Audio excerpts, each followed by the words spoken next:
Essa semana teve uma polêmica aí sobre valores que a Magic paga pros seus artistas. Não sei se todo mundo acompanhou isso, mas essa thread aqui do Jason Rainville gerou um certo burburinho aí, sabe? E eu queria ler com vocês. Eu vou dar uma acompanhada aqui em tudo que rolou nesse post. Depois a gente vai dar uma olhadinha nessa outra thread aqui da Karaid, que é uma artista também muito foda, que faz artes pro Magic. Enfim, e um pouco da repercussão que rolou. Eu queria pegar esse assunto porque ele abrange ali tópicos muito importantes para nossa indústria, especialmente falando sobre valores, que é uma coisa que nem todo mundo fala. Então, quanto ganha aí um artista do Magic? Para quem não conhece, né, Magic the Gathering, cara, das maiores franquias de jogos que existe, de cartas, né? Provavelmente vocês conhecem já. E é conhecido também como, assim, entre os artistas, meio que um topo do topo, da onde você pode chegar produzindo artes digitais, artes tradicionais, enfim, como ilustrador, é um dos topos, assim, do mercado. Porém, a gente vai ver aqui mais pra frente que nem tudo são flores, né? Pra facilitar a nossa vida, eu peguei aqui e traduzi, né? A gente vai ler essa thread aqui já traduzida, tá? Eu vou pegar os trechos mais importantes pra gente não se alongar muito, porque o Jason, ele fala um pouco sobre o processo de criação dessa carta, tá? Eu vou direto ao ponto que gerou a polêmica, beleza? E aí a gente vai pra outra thread que foi muito importante também pra essa discussão, tá bom? Então, vamos lá. Tem mais 30 anos já, né? Magic é incrível. Começou assim, né? Nome desconhecido. AD, quando vocês lerem AD, é Art Director, tá? É o diretor de arte. Bem, o que posso dizer? A resposta disso foi incrível. Saindo de uma jogada ruim, né? Seria a bad move, então provavelmente um movimento ruim ali da vida dele. Perdendo meu gato, fazendo uma pausa e voltando, sentindo que tinha algo a provar depois de muito MTG set FOMO. Então é como se ele tivesse sentido esse FOMO, que é o Fear of Missing Out, né? É como se fosse uma síndrome de estar por fora. Tradução literal, ok? Levou a isso. Vamos conversar sobre isso. E aí, um tópico. Vocês estão prontos? Então, bora lá.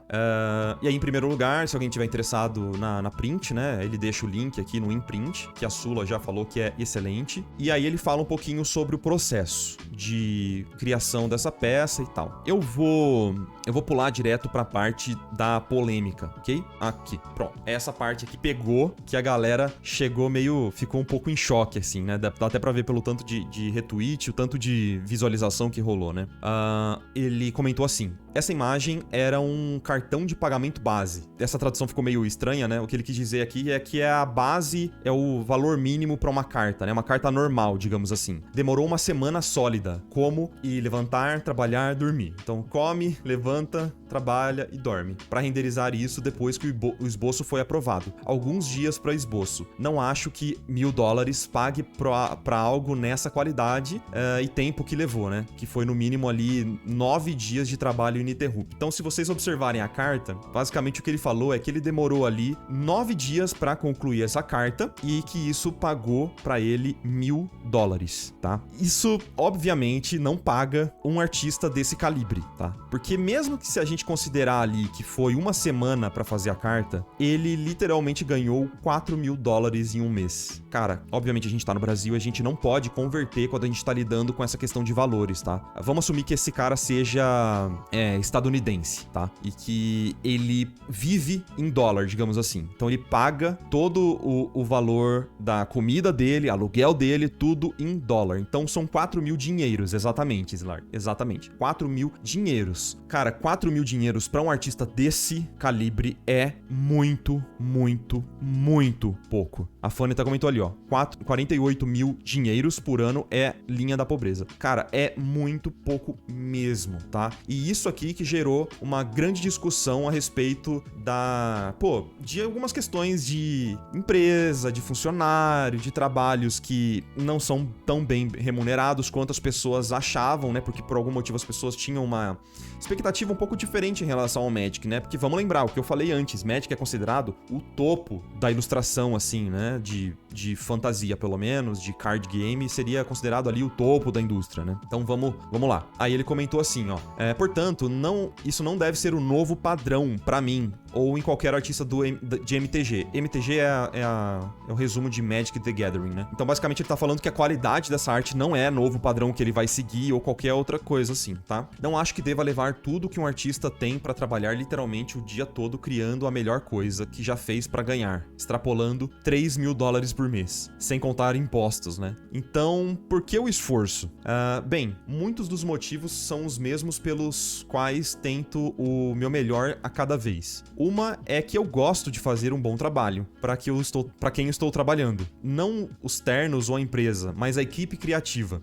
Os ternos devem ser tipo os chefões ali, né? Eu quero que eles fiquem felizes em me escolher. Eu quero impressioná-los. Eu também quero impressionar meus colegas artistas. Não sei se admitimos isso com frequência ou não, mas eu acho que artistas estão em uma guerra fria constante de tentar fazer uns dos outros serem fãs. Os artistas sabem como é difícil fazer isso, conhecem os meandros, e então a aprovação deles significa muito. E realmente significa, viu? E quem fala que não tá mentindo, cara, porque inevitavelmente você se compara com os outros artistas e é muito bom você ver que os seus pares olham pro seu trabalho de uma forma, pelo menos carinhosa, assim, sabe? De, cara, eu te admiro, você é um cara bom, sabe? Eu te admiro porque a qualidade do seu trabalho é legal. Isso é inevitável. Essa comparação, essa aprovação dos pares é extremamente importante em qualquer área, né? E na arte não ia ser diferente, né? Pessoalmente falando, é claro que o público aprovando uma arte, curtindo uma arte que eu fiz, é super legal. Mas quando aquele artista que você admira elogia uma arte específica que você fez... Ai, cara, é muito gostoso. É muito gostoso, de verdade. Essa aprovação faz bem, né? Dá aquela coceirinha no nosso ego, que é muito importante, né? Aí ele comentou assim: eu também faço isso pelos fãs. Ainda não sei muito sobre Magic, mas sei que muitas pessoas realmente se importam com isso. O fato de eu estar fazendo um bom trabalho geralmente é indicado pelo quão bem as pessoas que conhecem melhor o jogo se conectam com a minha arte. Eu faço parte do motivo pelo qual eles amam o jogo. A arte realmente é um dos motivos pelo qual a galera ama Magic, né? Mas principalmente eu fiz isso por mim. Eu tinha algo a provar. Eu consegui fazer o esboço que queria, algo narrativo e cheio de drama. E trabalhei a noite toda, todos os dias, porque era divertido. Foi muito gratificante trabalhar nisso. E ver tudo se encaixar e saber eu fiz isso. Sim, vamos lá. Foda-se a arte IA de inteligência artificial. Por favor, tente arte. Faça arte, né? Ser capaz de criar algo é uma alegria. É ainda melhor quando você se vê melhorando. Não, você não precisa ser um profissional. Qualquer um pode melhorar nisso. Todos o que fazem devem sentir orgulho. É uma coisa agradável de se fazer. Não, nem sempre é divertido. Muito disso é uma merda. Não apenas ser explorado por empresas que não pagam salários se você tentar ganhar a vida. Tá uma tradução estranha, mas dá pra entender o contexto, né? Mas confrontar seu próprio ego enquanto luta pra remodelar a maneira como o seu cérebro interpreta o mundo. Quebrando lápis porque rostos não funcionam. E aí ele posta aqui umas artes antigas, né, que ele produziu. Mas não é algo para ser automatizado. Há uma razão pela qual as pessoas, especialmente aqueles que conhecem o jogo, reagiram à minha última peça da maneira que reagiram. É porque eu entendo o que estou fazendo e eles entendem que eu entendo. A arte não é apenas uma imagem, é a conexão. Enfim, é um texto muito interessante, muito bonito, mas como eu tava falando anteriormente, né, levantou uma série de discussões assim extremamente importantes, porque a galera não sabia disso, basicamente. Não sabia que Magic pagava tão pouco, cara. Pra vocês terem noção, um outro jogo de card game, eu não sei se é relativamente tão grande quanto Magic, mas é muito grande também, que é o Hearthstone. Hearthstone paga muito mais, sim. Considerando até o nível técnico de execução que precisa ser feito pro Magic, é muito desbalanceado, sabe? Porque, tecnicamente, não que Hearthstone seja mais fácil de fazer, mas exige menos trabalho de execução, sabe? Tempo de render, tempo de você planejar as thumbnails, tempo de você colher referência, porque é um tipo de arte que precisa de muita referência. Ele mostra, depois se vocês quiserem, dá uma lida nesse tópico aqui. Tempo de você tirar foto pra ter referência, de iluminação, colher, um monte de direcionamento pra poder executar essa peça. É um negócio que demanda muito esforço, sabe? Enfim, é extremamente difícil de executar uma peça dessa, né? Pelas exigências. Eu não acredito que o briefing pediu exatamente isso, né? Ele exagerou propositalmente, como ele explicou ali no post. Mas, de qualquer forma, isso mostra uma certa precarização. E, na minha opinião, agora, tá? Agora é a minha opinião. Isso se vê como um certo abuso, até um abuso de autoridade de empresas grandes com os artistas, sabe? Porque claramente é uma empresa gigantesca usando todo o reconhecimento e nome que eles têm pra se aproveitar dos artistas que querem trabalhar pra eles, entendeu? É difícil você recusar uma arte de Magic, é muito difícil, entende? Porque você pondera muitas coisas. Você ter no seu portfólio uma arte que você fez pra Magic tem um peso muito grande, muito grande. E eles sabem disso. Vamos entrar nessa discussão agora, tá? Porque isso é muito mais profundo do que parece, porque não é só, $1.000, chato, quem não quer não faz. Não é bem assim, tá? Vamos entrar nessa discussão que é muito mais interessante. E sempre lembrando, né, a Hasbro, que é a empresa dona ali da Wizards, é uma empresa bilionária e que definitivamente pagar bem os seus artistas não seria um problema, né? É por isso que eu falo que é um abuso de autoridade mesmo, porque eles se colocam numa posição de que eu não vou pagar que as outras empresas pagam.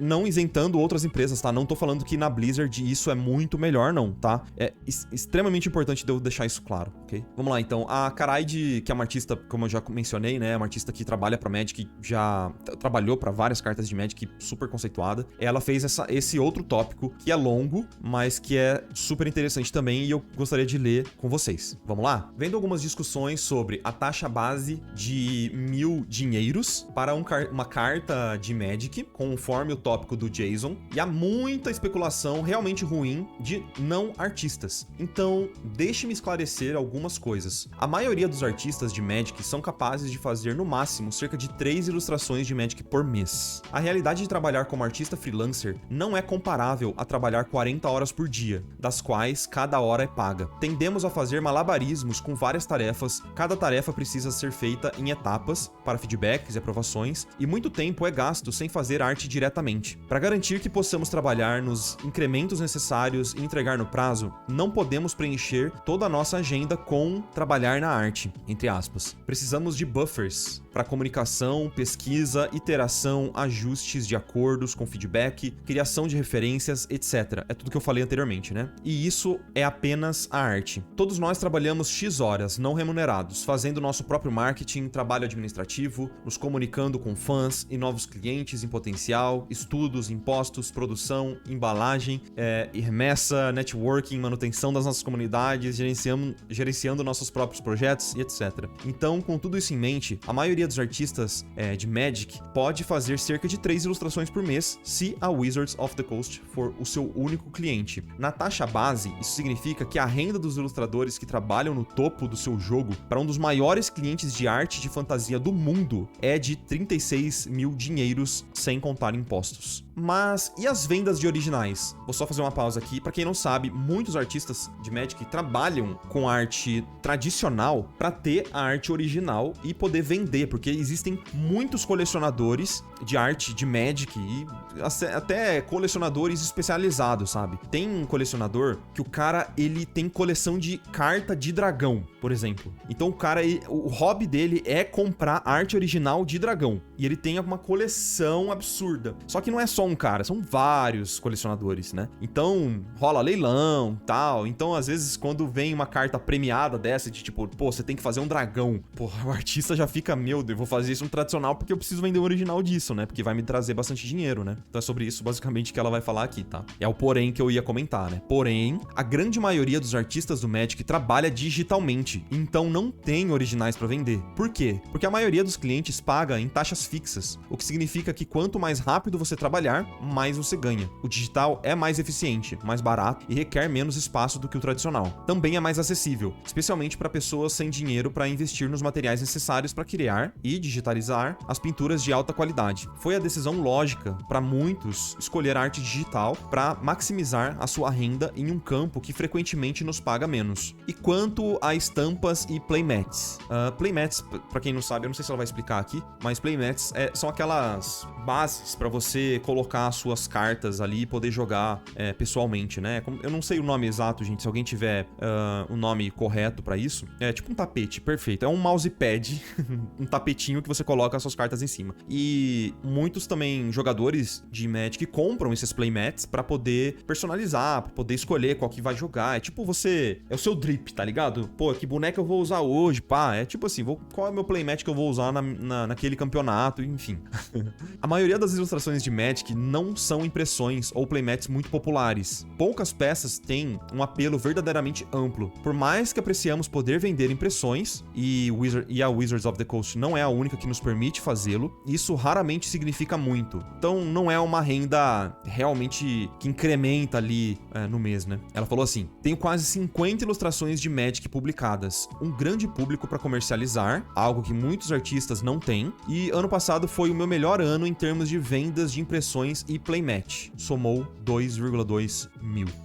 E isso se deve principalmente a 3 a 4 cartas particularmente populares. Então, de impressão e playmat, somou 2 mil dinheiros. É muito pouco, é muito pouco. Para complementar a renda, é realmente muito pouco, sim. Especialmente se você tá levando em consideração que isso é o valor substancial, digamos assim, que seria a fonte de renda real, né?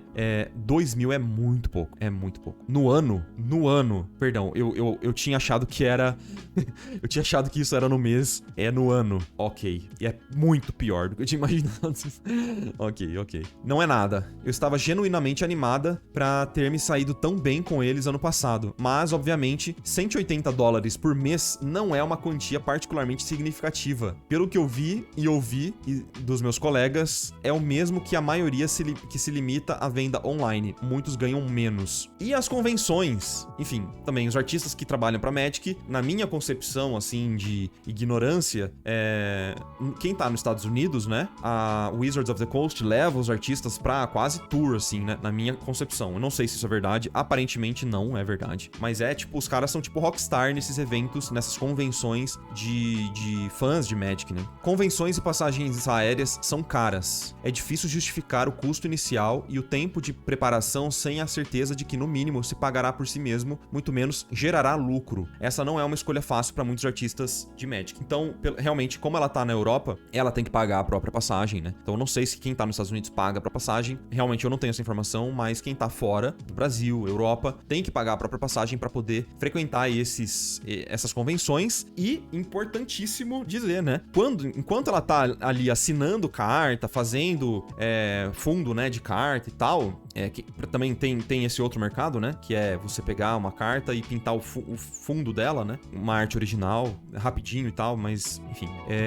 Enquanto ela está nessa convenção, ela não está produzindo uma carta, ou seja, ela tem que parar o trabalho dela pra poder fazer esses eventos. Então, realmente, tem que valer muito a pena, né? E as provas dos artistas. Provas artísticas requerem trabalho adicional. Mesmo que os vendamos apenas com assinaturas, eles podem ser contados, armazenados, colocados à venda e gerenciados. Podemos aumentar seu valor com arte, mas a arte leva muito tempo e seu tamanho limitado significa que você só pode pedir um certo valor, né? A tradução ficou um pouco errada aqui. Quem não sabe, basicamente é isso aqui, ó. Fundo de carta que eu tava comentando é isso aqui, ó. É quando você pega uma carta, uma prova de carta e você pinta o verso dela, entendeu? Então ela faz essa pequena pintura pra uma carta que já dá um trabalho do caramba, mas por ser muito pequenininho, ela não consegue cobrar um valor que justifique esse trabalho, assim, sabe? Voltando aqui. A maioria dos artistas do Magic vê as provas de artistas como uma maneira mais divertida de se conectar e retribuir aos fãs do que realmente lucrar.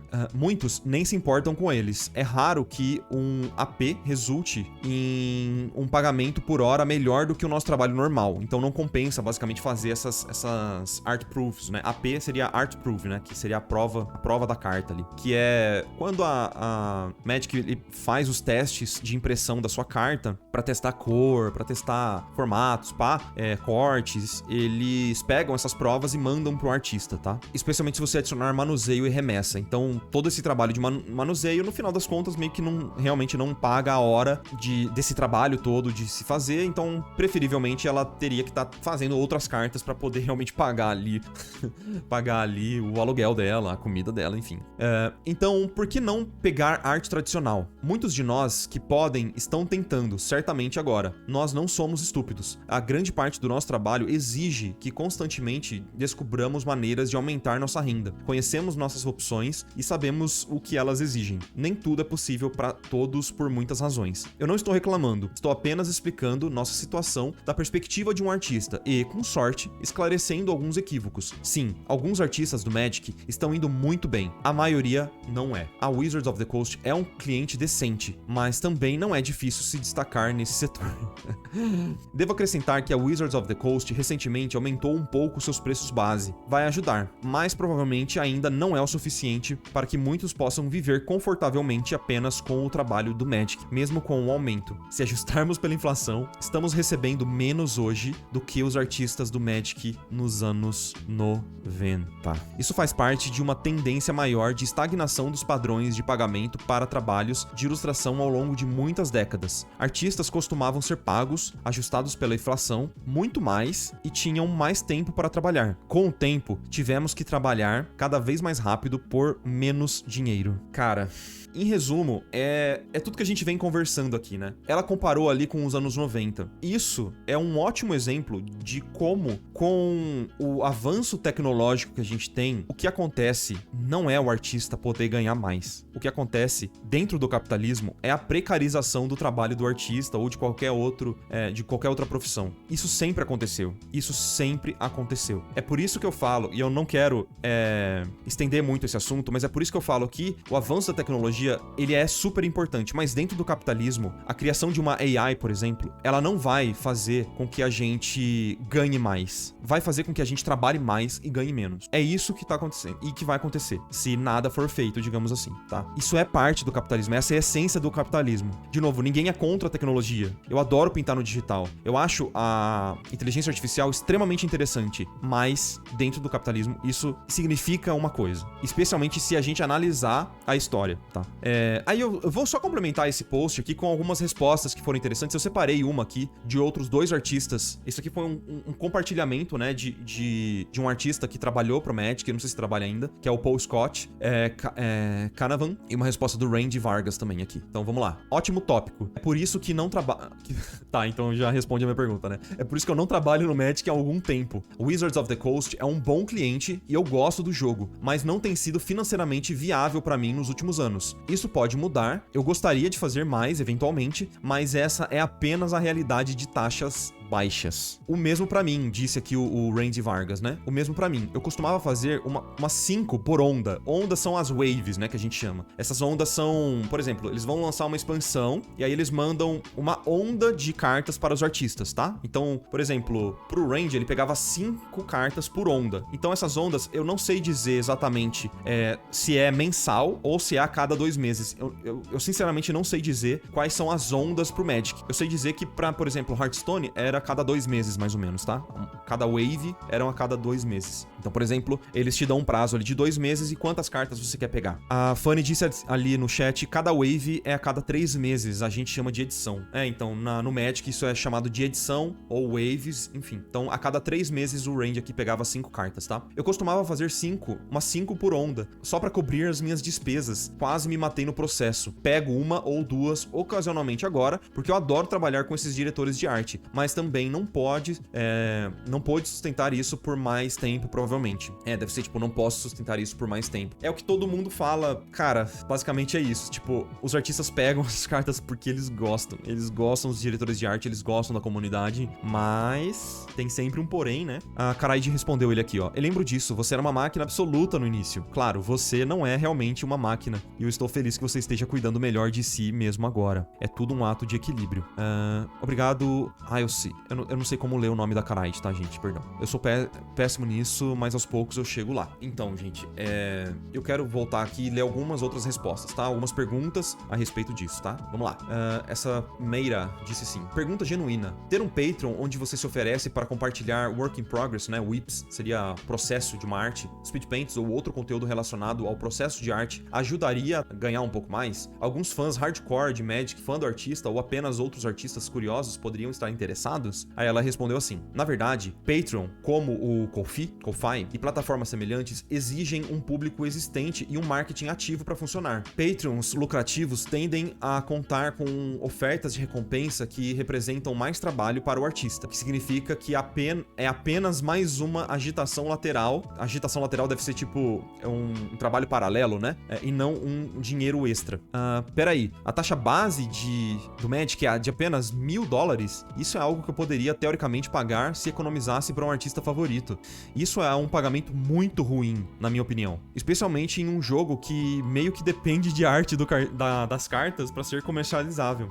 E ela respondeu: é um pouco mais agora, mas sim, comissões privadas e autores de autopublicação me pagaram melhor. Mas Magic é uma IP, né, uma propriedade intelectual divertida de se trabalhar, por uma infinidade de razões. Nossos diretores de arte são maravilhosos. É um trabalho que eu amo fazer, mas que eu tenho que compensar financeiramente. Agora vamos pra polêmica, tá? E essa última pergunta que eu leio. Pergunta honesta: a arte de IA aceleraria esse processo e o tornaria mais fácil? Não estou dizendo que usar a arte de IA para substituir artistas. O que eu estou dizendo é usar a arte de IA como base ou modelo para o artista ajustar, melhorar e fazer o seu próprio. Isso levaria mais ou menos tempo? Aí a Karaide respondeu: seria, mas por que deveríamos querer? Onde termina essa tendência? Porque é uma tendência. Produção cada vez mais rápida por menos pagamento às custas de pessoas apaixonadas e qualificadas que são consumidas e cuspidas pelas propriedades intelectuais que antes amavam, tudo pra agradar os acionistas. Basicamente é a minha opinião também, tá ligado?